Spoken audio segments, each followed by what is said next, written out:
Nouvelle édition sur le RTB. Bonsoir à tous. Voici les titres de ce 20h.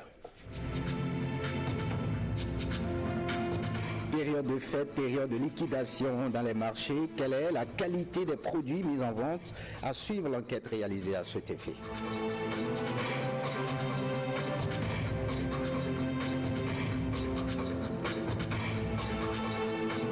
Des jouets pour les enfants en Atitengu, la fondation Claudine Talon est allée mettre la joie dans le cœur de ces âmes innocentes. À suivre le reportage réalisé dans ce cadre.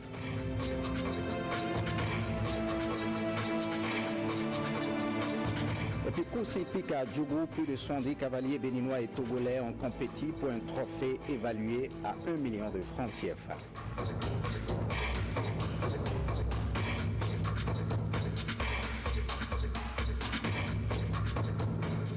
Direction le marché d'Antopa, période de fête, période de solde et la liquidation. La télévision nationale s'est préoccupée de la qualité des produits mis en vente dans nos marchés. Tout ce que nous achetons est-il propre à la consommation? Suivons à ce propos le reportage de Donatien Falola et de Ghislain Poguet. Soldes et liquidation dans les grandes surfaces et marchés. En cette fin d'année, tout le monde est à la recherche de la bonne affaire. Mais quelle est la qualité de ces produits dont les prix sont si bas? À ce sujet, les structures de défense des consommateurs peignent un tableau bien sombre. Des produits d'origine et de qualité douteuse, un produit qui est déjà périmé, qui a été reconditionné ou bien la date de péremption falsifiée. Vous voyez des variétés de riz ou des marques qui sont supposées des marques très prisées.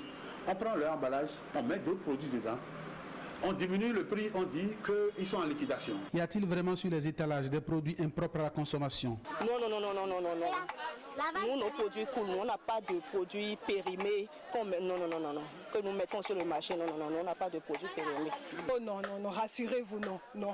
En tout cas, nous, on ne fait pas ça. Tout d'abord, moi, je n'ai pas de produits prohibés chez moi. Mais les défenseurs des consommateurs insistent et portent un doigt accusateur en direction des structures étatiques en charge du contrôle dans le secteur. Cela interpelle les corps de contrôle que sont les inspecteurs, les contrôleurs de prix, qui devraient régulièrement descendre sur le marché. Les inspecteurs et autres contrôleurs de prix font-ils leur travail? Oui, les gens viennent pour contrôler la date de péremption, la péremption des produits. Ils étaient là hier. Je leur ai ouvert toutes les portes. Le consommateur est-il conscient de la situation? Se donne-t-il la peine de contrôler tout au moins la date de péremption de ceux qui l'achètent? Non, ça n'a pas besoin de regarder même. Entre accusations, manipulation, insouciance et ignorance, les Béninois font leurs emplettes et le marché continue de s'animer. Et on parle de cet acte de vandalisme sur les installations de la SBEE, la Société béninoise d'énergie électrique à Djougou, précisément à Pelebina. Les individus mal intentionnés ont sectionné puis emporté le câble d'un poteau électrique. Le vol plonge non seulement les populations dans le noir, mais prive aussi les riverains d'eau potable. Suivez ici les explications du responsable d'adduction d'eau villageoise de Pelebina et celle du directeur régional Atakora Donga de la SBEE, des propos recueillis par Abdoulaye Idrissou et Ousmane Baparapé. Mon château était en train de vider. Je me suis dit vers 16h, je vais venir monter l'eau. Bon, arrivé, j'ai branché, j'ai lancé l'appareil. Ça n'a pas pris. Au premier abord, j'ai pensé qu'il y avait coupure. Je me tournais pour retourner au village, vérifier s'il y a l'énergie. Quand j'ai vu derrière moi, devant le poteau là, du bas du poteau, des coffrets jetés partout, je me suis rapproché, j'ai regardé en haut, j'ai vu que c'est les câbles qui sont sectionnés. Les câbles là, en cuivre, 4x95, ont été emportés par ces belles individus. Ce transformateur alimente la station de pompage d'eau de Pelebina. Comme vous le constatez, sans l'énergie, on ne peut pas alimenter la population en eau. Des pareilles situations, nous avons vécu dans l'Atakora, dans plusieurs localités, dans l'Atakora et aussi dans les localités de la Donga. Nous voilà encore ce jour pour assister à une pareille situation. Depuis janvier 2016, nous avons enregistré jusque-là 25 cas de vandalisme de notre réseau. Ces 10 individus opèrent le plus souvent entre 0h et 4h du matin. Donc, surtout les postes qui sont tout près des habitations, j'invite la population, les autorités locales à nous assister dans cette situation parce que nous traversons une période de fête de fin d'année. Le gouvernement et la SBE font beaucoup d'efforts pour pouvoir alimenter la population. Le câble emporté, ça fait environ 16 mètres. On reste dans le septentrion. La fondation Claudine Talon, dans les foyers de Nati Tengu, plus de 200 écoliers ont bénéficié de divers cadeaux dans le cadre de la célébration de la nativité. À travers le geste, la première dame du Bénin veut accompagner ces âmes innocentes et aussi les parents, mais surtout leur progéniture à mieux vivre ces moments de joie. La cérémonie de remise de cadeaux s'est déroulée à la maison des jeunes de Nati Tengu. Abdoulaye Idrisso et Ousmane Baparapi pour le point. Plus d'une quinzaine d'écoles primaires publiques sont représentées ici dans la salle de la maison des jeunes de Nati Tengu. Une rencontre initiée par la fondation Claudine Talon pour la cause des enfants. Les paquets cadeaux que vous voyez en face de moi ont été choisis avec soin. Elle a tenu à ce que ces jouets soient des jouets essentiellement électroniques. À l'endroit des enfants, je souhaite qu'ils retiennent seulement ceci. Madame Claudine Talon, donc votre maman, aime bien les enfants qui sont sages. Elle aime les enfants qui sont respectueux des grands. Et elle aime les enfants surtout qui travaillent très bien à l'école. Donc ces jouets, vous les avez mérités parce que vous avez très bien travaillé à l'école. À nouveau, je vous souhaite un tout joyeux Noël. Des jouets électroniques pour procurer non seulement de la joie en ce jour spécial, mais surtout stimuler l'intelligence chez les enfants. Nous disons merci à la Fondation Claudine Talon, notre chère maman, pour ces beaux cadeaux. Nous vous promettons bien travailler en classe pour qu'elle revienne l'année prochaine. Merci maman, que Dieu vous bénisse. On n'a jamais vu ça dans la Takora. Une fois que c'est arrivé, nous souhaitons que ça soit continuel. Pour la maîtrise et l'utilisation à bon escient de ces stimulants, que dis-je, de ces jouets électroniques, les lauréats ont eu droit à une séance de démonstration. Les différents accompagnements ont valu aussi des cadeaux encadrés des apprenants avant les réjouissances. Voyons sur le registre politique, le programme d'action du gouvernement 2016-2021 est apprécié par les populations des départements de l'Atakora et de la Donga. Suivez ici les réactions de quelques citoyens rencontrés. Ils sont au micro de Abdoulaye Idrisso et Ousmane Baparapi. Ce qui m'a ému, ce qui m'a plus concerné, c'était le tourisme, puisque le tourisme, le département de l'Atakora et de la Donga, de l'Atakora surtout, est en plein dedans. Donc j'ai apprécié à la juste valeur les actions qui ont été concordées pour être menées dans ce cadre. Je pense que si ça se réalise, ça va permettre de révéler, comme ils l'ont dit, de révéler un peu les départements de l'Atakora au monde. Donc c'est une bonne chose d'avoir le PHG, c'est aussi une bonne chose des actions qui sont inscrites. Notamment, il y a le bitumage de la voie Nati Tengu Bukumbe qui va contribuer à désenclaver une zone à potentiel touristique énorme, la ville de Bukumbe. Il y a aussi la route cotonnière Djougou-Banikwara. Aujourd'hui, vraiment, le plan d'action du gouvernement est un très bon plan parce que nous constatons que ça embrasse le maximum. Et nous voudrions que, au niveau des 5 ans que nous allons passer, que nos sites touristiques soient valorisés et que, par la suite, nous puissions vraiment amortir au maximum, finir avec cette question de braconnage et que nous puissions finir aussi avec les gens qui entrent même juste dans le parc pour couper nos arbres. Aujourd'hui, il faut constater que dans tout le Bénin, presque, les arbres sont en train de partir. Je crois déjà, si on peut prendre ce pencher, ça, ce serait bien. Le plan d'action du gouvernement, je trouve que c'est un bon plan d'action. Déjà au début, vu tout ce qu'il est en train de réaliser, je crois qu'il n'est pas en train de nous mentir et qu'effectivement il va mettre son plan d'action à l'exécution. Par rapport au programme d'action du gouvernement, je pense qu'actuellement on a quelque chose pour pouvoir juger le gouvernement sur le travail qui sera fait. Moi, je suis optimiste. Autre actualité, les agents de santé de la zone sanitaire Ouida, Pomassa et Toribosito ont été renforcés en matière de santé sexuelle et de reproduction. C'est une initiative de l'ONG Seradis en partenariat avec l'ambassade des Pays-Bas. Le compte-rendu de William Tchoki. Outiller les agents de santé pour assurer un accueil favorable aux jeunes au niveau des formations de santé. Avoir les réflexes pour combler leurs attentes sur la santé sexuelle et de reproduction. Le centre de réflexion et d'action pour le développement intégré et de la solidarité entend combler un vide chez les sages-femmes, les infirmiers et les assistants sociaux de la zone sanitaire Ouida, Pomassa et Toribosito. Vous êtes investi d'une mission capitale, celle d'accompagner nos adolescents et nos jeunes dans la prise en compte effective de leurs attentes. Car comme nous l'avions rappelé au démarrage de cette formation, en matière de santé sexuelle et de santé de la reproduction, les jeunes et les adolescents courent des risques. 4 jours de formation sur diverses thématiques sanitaires, la prise en charge syndromique des infections sexuellement transmissibles, le cancer du col de l'utérus. Ils ont reçu des rudiments pour un renforcement de leurs capacités. Les adultes de demain sont les jeunes d'aujourd'hui. Et si ces jeunes ne bénéficient pas d'une attention de votre part, ça risque de les conduire à la dérive.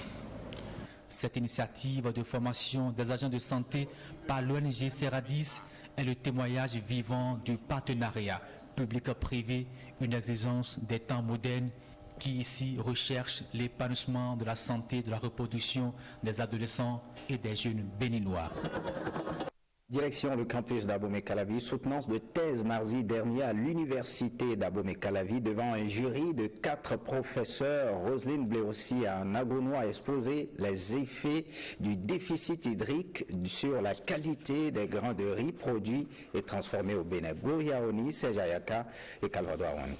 Pour près de la moitié de la population mondiale, le riz est l'aliment de base. L'Amérique latine et l'Afrique participent à 10% de sa production. Seulement, les dérèglements climatiques observés ces dernières années imposent à plusieurs pays d'Afrique subsaharienne, dont le Bénin, de longues saisons sèches, toutes choses qui jouent sur la production de riz. La sécheresse a un impact négatif sur les paramètres agrophysiologiques étudiés et cela se transmet au niveau de qualité de grains et des produits transformés également. Les résultats seront restitués aux sélectionneurs afin que les nouvelles variétés mises au point puissent satisfaire la demande des producteurs, des consommateurs et des transformateurs de riz. En décidant de travailler sur le riz, notamment le riz produit au Bénin, l'Impétrante veut contribuer à en améliorer la qualité, le valoriser et aider à porter un frein à son importation massive. Pour elle, le riz béninois bien produit est compétitif et son directeur de thèse est fier des résultats obtenus. Nous avons eu des résultats qui peuvent vraiment être appliqués. Donc c'est un travail qui concerne d'abord l'agronomie, ensuite le changement climatique et enfin la technologie alimentaire. Et c'est le riz que nous avons pris comme matière première pour d'abord cultiver et l'obliger à résister. On l'appelle le stress hydrique pour voir quel sera le comportement depuis la culture jusqu'à la production, jusqu'à la transformation de ce riz-là. Travail pluridisciplinaire donc, cette thèse sera utile à plus d'un titre. Les élus consulaires étaient en session ordinaire, la 12e de l'année 2016, une rencontre qui permet aux opérateurs économiques de parler, de faire donc le bilan à mi-parcours de leur mandat et de faire des projections sur les années à venir. William Tchoki pour le compte-rendu. Monsieur Jean-Baptiste Sachini. Une rencontre statutaire de la Chambre de commerce et d'industrie du Bénin. La deuxième session de l'Assemblée consulaire de l'année 2016, les opérateurs économiques et chefs d'entreprise, dans leur majorité, ont fait le déplacement pour étudier et adopter les points inscrits à l'ordre du jour. Parmi ceux-ci, deux semblent plus importants.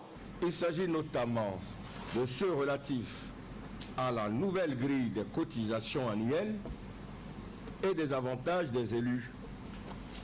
Je voudrais nous exhorter à examiner ces questions avec toute l'attention qu'elles requièrent et à permettre à l'institution consulaire de renouer avec la légalité. L'Assemblée consulaire se tient à un moment où la mandature en cours a déjà effectué plus de la moitié de la durée statutaire. À cet effet, le président de la CCIB invite ses collègues à évaluer l'institution sur la base des engagements pris le 25 janvier 2014. Notre existence, la vocation de notre existence, c'est d'apporter des services aux entreprises. La Chambre de commerce et d'industrie du Bénin s'inscrit dans la dynamique de l'optimisme et de l'engagement ferme pour un Bénin véritablement révélé au monde. Voyons cette reconnaissance, le Bénin qui salue les mérites des forces de sécurité et de la défense. 11 agents cités dans l'ordre national ont reçu leur insigne de leur distinction. C'était ce mercredi à la grande chancellerie de l'ordre national du Bénin. Le reportage de Serge Ayaka. Ils sont commissaires, commissaires divisionnaires, colonels, chefs de bataillon, sergents-chefs ou caporal. Ils consacrent leur vie à la sécurité et à la défense. Un exercice quotidien jonché de risques et de sacrifices. Pourtant, ils y arrivent avec abnégation. Votre citation dans les divers ordres nationaux reste la preuve que l'État du Bénin reconnaît la pertinence de votre part dans sa quête de bien-être et du mieux-être de nos populations. La nation tout entière, à travers le gouvernement, reconnaît les mérites qui sont les vôtres et les salue à l'aune de cette cérémonie. En faisant leur entrée au temple de la valeur réservée aux méritants, ils ont le devoir désormais de garder le mérite reconnu en eux en continuant de servir d'exemple et de boussole. Une grande responsabilité que mesurent les récipiendaires. Par cette réception dans l'ordre national, nous ressemblons désormais à ce véhicule auquel la marche arrière est interdite. À l'image des têtes de pont, nous nous assignons pour mission de convoyer avec votre soutien à l'ordre national de nombreux autres méritants, et Dieu sait qu'il en existe à tous les niveaux dans nos corporations respectives. Sur 11, un est fait officier de l'ordre national, 5 sont faits chevaliers de l'ordre national, 4 chevaliers de l'ordre du mérite du Bénin et 1 est fait chevalier de l'ordre du mérite social. Tous promettent de servir le Bénin avec amour et patriotisme. Parlons de ce témoignage. Un an après son décès, de nombreuses personnalités qui l'ont côtoyé ont accepté, donc livrer des témoignages, des confidences sur lui. Il s'agit du général Mathieu Kérékou. Le défunt président n'a pas fini de surprendre. Tous ces témoignages, c'est dans un ouvrage de 316 pages. C'est l'œuvre du journaliste Amadou Ousmane, un Nigérien, qui fait découvrir le général Mathieu Kérékou. Regardez. Un matin, je me trouvais dans une imprimerie, ici à Cotonou, quand un prêtre m'a reconnu et m'a demandé si j'étais l'écrivain nigérien Amadou Ousmane, ce que j'ai confirmé. Il m'a dit qu'il est un ancien du Niger, pour avoir été longtemps à la mission catholique de Niamey, et qu'à l'occasion de son séjour au Niger, il a eu à lire mon livre que j'ai consacré au président Séni Kountché. Et naturellement, il m'a tendu la main chaleureusement, j'ai remercié. Je pensais que c'était un simple acte de civilité. Mais il a ajouté, ce serait bien si vous pouviez nous faire ce genre de livre sur notre papa Mathieu Kérékou. le prêtre a été plus loin. Il m'a mis en rapport avec une certaine madame Colette Tchaou Odonou, qui en 2005 déjà avait publié un album sur Mathieu Kérékou. Voilà d'où c'est parti. Maintenant, vous me demandez pourquoi un Nigérien s'intéresse à Kérékou. Kérékou vaut qu'on s'y intéresse. D'abord, parce qu'il a été un bon soldat, un bon officier, un bon homme politique, et même, je dirais, un bon politique. Depuis que je suis engagé dans cette œuvre de réalisation d'un livre de Mathieu Kérékou, j'ai beaucoup lu sur lui et sur le Bénin. J'ai rencontré beaucoup de gens, vous voyez bien le nombre de témoignages que j'ai recueillis. 36 personnalités ont daigné me recevoir pour que j'enregistre leurs témoignages à propos de Kérékou. Et je n'ai entendu dire que du bien. Et j'aimerais bien que la jeunesse béninoise trouve dans ce livre quelques témoignages crédibles de personnalités qui l'ont bien connu, qui disent bien ce que fut Kérékou et ce qu'il fit pour la nation béninoise. Direction du groupe pour parler de cette course hippique. La 5e édition de la rencontre des cavaliers a connu une particularité cette année dans la ville de Djougou avec la participation des Togolais. La compétition dotée de prix est l'initiative du député Bida Nouroum. Une participation, une passion donc pour l'élu parlementaire Abdoulaye Idrissou et Ousmane Baparaté pour le point. Nul n'a voulu se faire compter l'événement, la 5e édition de la course des chevaux à Djougou. Sur l'hippodrome de circonstances, plus de 70 concurrents vont à l'assaut du trophée estimé à 1 million de francs CFA. À l'issue de la course qui s'est tenue sur une distance de 1000 mètres, la première place est occupée par le jeune Loukman Sidi. Il remporte le trophée, un t-shirt, une enveloppe de 150 000 francs CFA.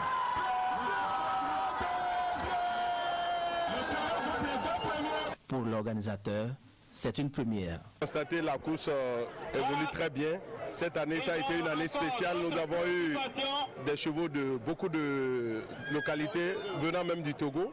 Et je suis vraiment heureux du soutien des collègues qui sont venus me soutenir en nombre suffisant. Donc je voudrais quand même rassurer que l'année prochaine, nous allons faire beaucoup mieux pour que la course soit de plus en plus vraiment une course à l'échelle continentale. Les cavaliers perdants reçoivent 500 000 francs CFA, puis des cartons de savon pour l'entretien des chevaux. Fin de ce journal, merci de l'avoir suivi. Le programme prévoit après le journal, le magazine sans commentaire, un entretien sur le thème scolarisation des filles en milieu rural, un impératif et 2 feuilletons, les choix de l'amour et oui Vautio. Le journal du soir est prévu pour 23h avec Héloïse Winator. Retrouvez cette édition sur le site de l'ORTB, www.ortb.bj. Merci de votre fidélité, à très bientôt.